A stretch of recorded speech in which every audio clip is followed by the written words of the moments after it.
Hello students, आज हम पढ़ेंगे बैक्टीरियल ग्रोथ कर्व। तो बैक्टीरियल ग्रोथ मतलब क्या? Bacterial growth is refers to as increase in cell number.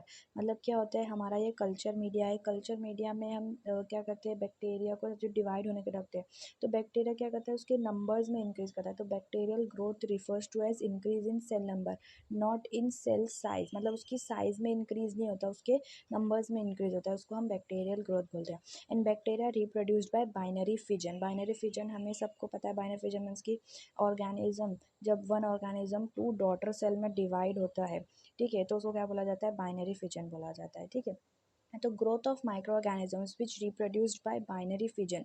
Micro organisms जो किसे कैसे रिप्रोड्यूस करते हैं, कौन से प्रोसेस से रिप्रोड्यूस करें? बाइनरी फिजन के। Is called exponential growth. Exponential growth means की उनकी ग्रोथ में क्या हो जाता है? इंक्रीज होती जाती है। मतलब कंटिन्यूसली मोर एंड मोर वो क्या करते हैं? इंक्रीज होते जाते हैं। ग्रोथ ऑफ माइक्रो ऑर्गेनिजम्स को हम प्लॉट करते हैं कैसे? Log of number of viable cells versus time में हम उसको ग्राफिकली प्लॉट करते हैं। एंड जो ग्रोथ ऑफ माइक्रो ऑर्गेनिजम्स है वो 4 फेज में डिवाइड है।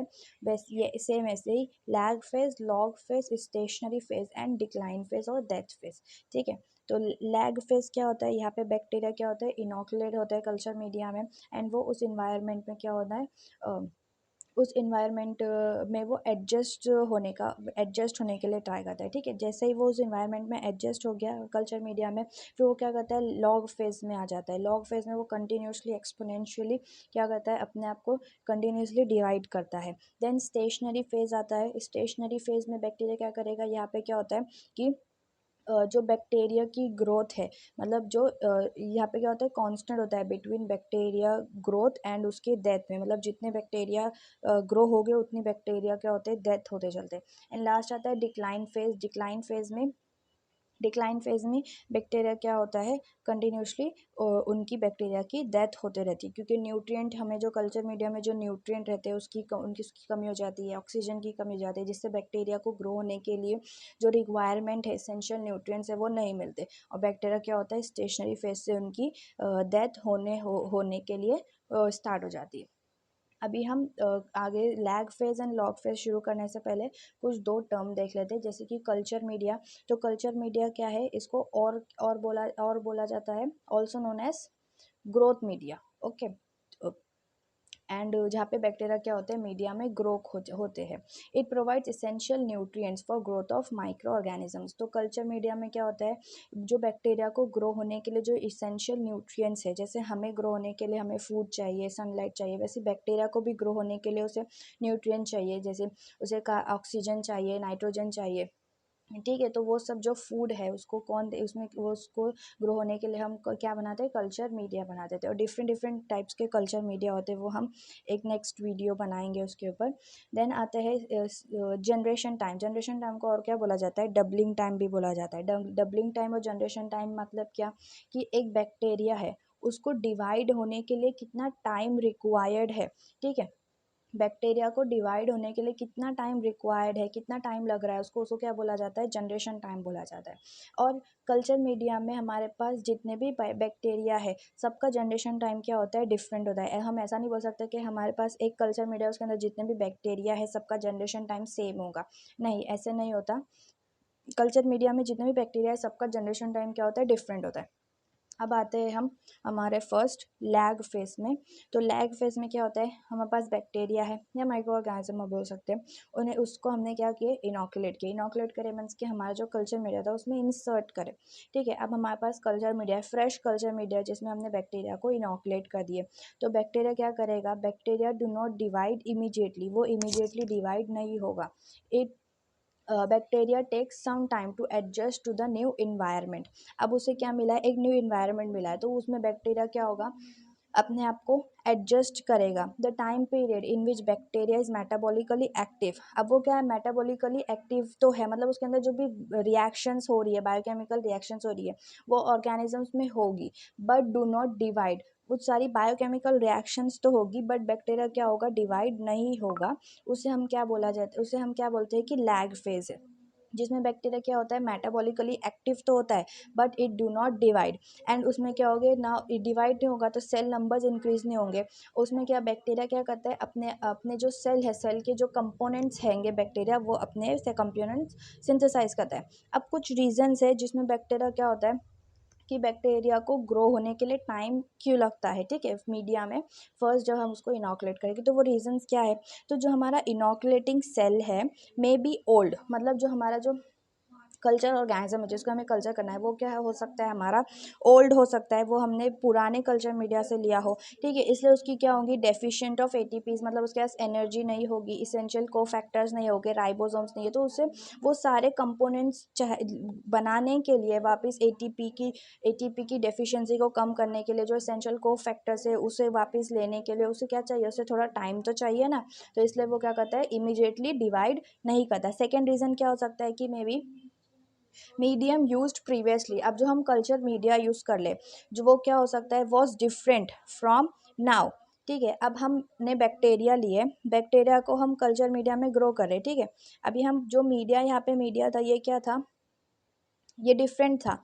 अभी हमने न्यू मीडिया बनाए और इसमें बैक्टीरिया को ग्रो कर रहे हैं, ठीक है। तो बैक्टीरिया को ये मीडिया क्या है, डिफरेंट है इस मीडिया से, इसलिए बैक्टीरिया को क्या लगेगा, इसलिए बैक्टीरिया को क्या चाहिए, न्यू मीडिया में एडजस्ट होने के लिए थोड़ा टाइम चाहिए। तो इसलिए अगर हमारे पास ओल्ड कल्चर है या ओल्ड कल्चर ऑर्गेनिज्म है तो भी दोनों वे में क्या होगा, बैक्टीरिया को थोड़ा टाइम चाहिए ग्रो होने के लिए, ठीक है। और यही रीज़न है कि बैक्टीरिया जो लैग फेज है उसमें क्या करता है, थोड़ा टाइम रिक्वायर्ड होता है इसे ग्रो होने के लिए। And at the end of lag phase bacteria become prepared for sale division, और जैसे ही लैग फेज की एंडिंग आती है बैक्टीरिया क्या हो जाता है, प्रिपेयर हो जाता है for sale division.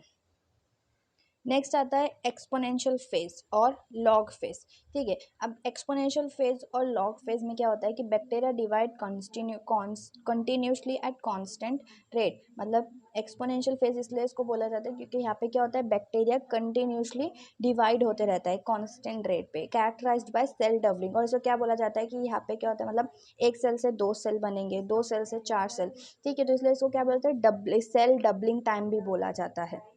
Okay, during this phase, bacteria divide continuously at constant rate, and the number of bacteria increases exponentially, and population is uniform. In this phase, bacterial population is uniform because in term of इनकी physiological and chemical characteristics, मतलब जो भी इनकी physiological उनकी morphology हो गई, उनके अंदर जो केमिकल कैरेक्टरिस्टिक्स हो रहे, केमिकल रिएक्शंस हो रही है, इन सब के बेसिस में क्या होते हैं, वो क्या होते हैं, यूनिफॉर्म होते हैं। क्योंकि लैग फेज में उन्होंने अपने अपने आप को उस मीडिया में एडजस्ट कर लिया है, एडजस्ट करने के बाद ही वो ग्रो हुए थे, इसलिए क्या होता है, उनकी जो फिजियोलॉजिकल कैरेक्टरिस्टिक होती है, केमिकल कैरेक्टरिस्टिक्स होती है, जो उनकी केमिकली जो रिएक्शंस होगी वो सब क्या होती है, यूनिफॉर्म होती है, मतलब वो कांस्टेंट रेट पे होती है। And generation time of bacteria determined during log phase, हमें अगर जनरेशन टाइम निकालना है बैक्टीरिया की, मतलब बैक्टीरिया को डिवाइड होने के लिए कितना टाइम लग रहा है, तो ये हम कौन से इसमें निकालते हैं, लॉग फेज में ही निकालते हैं। And generation time is not same for all bacteria in culture, मैंने आपको पहले ही बोला था कि जनरेशन टाइम क्या होता है, सब बैक्टीरिया के लिए सेम नहीं होता। नेक्स्ट आता है stationary phase. Stationary phase is reached when the population level reaches around 10⁻⁹ cells per ml, मतलब स्टेशनरी फेज ऐसा फेज जहाँ पे क्या होंगी, जो बैक्टीरिया की पॉपुलेशन है वो पर ml में कितनी होंगी, 10⁻⁹ सेल्स होंगे पर ml में, मतलब 1 के आगे 9 जीरोस, मतलब आप सोचो कितने ज़्यादा हो गए। तो 1 ml में कितने होंगे, 10⁻⁹ सेल्स होते हैं। एंड कांस्टेंट स्टेशनरी फेज में क्या होता है, बैक्टीरियल पॉपुलेशन क्या होती है, कांस्टेंट होती है बाय बैलेंस बिटवीन, किस बैलेंस करके, between cell division and cell death, मतलब जितने नंबर ऑफ सेल डिविजन्स रहेंगे हो रहे होंगे उतने नंबर ऑफ सेल दैट हो रही होगी, ठीक है। तो स्टेशनरी फेज में क्या होता है कि कांस्टेंट होती है between cell division and cell death, मतलब बैक्टीरिया की पॉपुलेशन क्या होती है, कांस्टेंट होती है। Population growth is stationary because, अब जैसे हमने लैग फेज में देखा था कि बैक्टीरिया की पॉपुलेशन के रीज़न क्या है कि मतलब वो ग्रो नहीं होते, इमीडिएटली ग्रो नहीं होते, उसके रीजंस थे। वैसे ही यहाँ पे थर्ड स्टेशनरी फेज में बैक्टीरिया की पॉपुलेशन स्टेशनरी क्यों रहती है, उसके क्या रीजंस है कि डिप्लीशन ऑफ इसेंशियल न्यूट्रिएंट, मतलब उन्हें जो न्यूट्रिएंट चाहिए ग्रो होने के लिए, बैक्टीरिया को ग्रो होने के लिए जो न्यूट्रिएंट चाहिए उसकी कमी हो जाएगी। सेकंड, ऑक्सीजन की कमी हो जाएगी, इसलिए जो एरोबिक ऑर्गेनिजम्स है वो ग्रो नहीं होंगे। थर्ड, यहाँ पे क्या होता है, production of antibiotics and enzymes होते हैं ड्यूरिंग दिस फेज। इस फेज में क्या होता है, प्रोडक्शन ऑफ एंटीबायोटिक्स मीन्स के पेनिसिलिन वगैरह का प्रोडक्शन होता है, इंजाइम्स का प्रोडक्शन होता है बस by certain bacteria, her bacteria नहीं प्रोड्यूस करते, जिससे क्या होगा, वो एसिडिक इन्वायरमेंट देगा एंड उसमें भी बैक्टीरिया की ग्रोथ क्या हो जाती है, कम हो जाती है स्टेशनरी फेज में। इसलिए बैक्टीरिया क्या होते हैं, अब इस फेज से बैक्टीरिया क्या होगी, इनकी पॉपुलेशन में क्या हो जाती है, डिक्रीज होती है। नेक्स्ट आते हैं डेथ फेज। अब यहाँ पे बैक्टीरिया क्या होते हैं, डिक्रीज कंटिन्यूसली। जैसे लॉग फेज में बैक्टीरिया क्या हो रहे थे, इंक्रीज हो रहे थे कंटिन्यूसली, वैसे ही डेथ फेज में बैक्टीरिया क्या हो जाए होते हैं, डिक्रीज होते चलते continuously. And in this phase total cell count of bacteria. अब total cell count means total cell count हम किसको बोल सकते हैं, death cell, death cell plus living cell.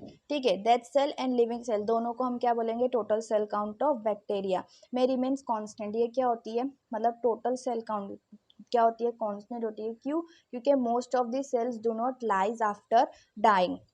बहुत सारे सेल्स क्या करते हैं, मतलब अपने आप को लाइज ब्रेक नहीं करते, एक अगर वो डाई हो गए तो अपने आप को वो ब्रेक नहीं करते हैं, इसलिए क्या हो जाता है कि सेल काउंट जो टोटल सेल काउंट क्या होती है, इसलिए क्या होती है, कांस्टेंट होती है। बट द वाइबल सेल मतलब जो लिविंग सेल्स है, लिविंग सेल्स क्या हो जाती है, डिक्रीज होती चलती है, क्योंकि इसेंशियल न्यूट्रिएंट्स की कमी हो गई, ऑक्सीजन की कमी हो गई, अब इंजाइम्स का प्रोडक्शन हो रहा है, तो वाइबल सेल्स क्या होंगे, उनकी काउंट पे उनकी जो इंक्रीज होने वो क्या होते हैं, डिक्रीज होते चलते हैं, मतलब वो क्या, उनकी डेथ होने को लग जाती है। तो इसलिए टोटल सेल काउंट कांस्टेंट होता है डेथ फेज में। एंड वाइबल सेल्स जो लिविंग सेल्स होते हैं उनकी क्या हो जाती है, डिक्रीज होने लग जाते हैं वो। And it is just inverse of log phase, मतलब जो हम डेथ फेज बोल सकते हैं is inversely proportional to log phase. मतलब लॉग फेज में क्या होता है, बैक्टीरियल पॉपुलेशन इंक्रीज होती है, और डेथ फेज में क्या होता है, बैक्टीरियल पॉपुलेशन डिक्रीज होती है। तो आई होप आपको ये बैक्टीरिया की पॉपुलेशन जो ग्रोथ कब है वो क्लियर होगा। So if you like this video, please like, share and subscribe. Thank you.